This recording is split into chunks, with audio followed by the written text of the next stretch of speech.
আজকাল দোকানগুলোতে চিকেন মোগলাই কিনতে গেলে সবকিছু পাবে, চিকেন পাবে না। আমার সাথেও কদিন আগে তাই হয়েছিল।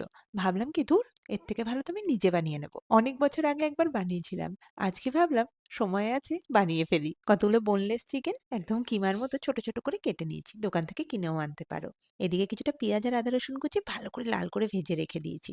তার মধ্যে কিছু বেসিক মশলা দিয়ে দিয়েছি, নুন, হলুদ, লঙ্কার সাথে গরম মশলা, চাট মশলা আর জিরের গুঁড়ো। একটু জল দিয়ে ভালো করে কষিয়ে কিছুটা ভেজে রাখা বাদাম গুঁড়ো করে রেখেছিলাম, ওটা দিয়ে নামিয়ে নিয়েছি। আর এইদিকে ময়দাটা আমি আগেই মেখে রেখেছিলাম, পুরোটা ময়দা দেবো না বলে হাফ আটাও দিয়েছি। নুন, জোয়ান আর তেল দিয়ে এটাকে মেখে রেখে দিলাম। এদিকে পুরের জন্য ডিমের সাথে নুন, পেঁয়াজ কুচি আর ওই যে চিকেনটা বানিয়ে রেখেছিলাম তার সাথে ব্রেড ক্রাম্বস দিয়ে দিয়েছি আর ধনেপাতা, সবকিছু ভালো করে মিশিয়ে রেখে দিয়েছি।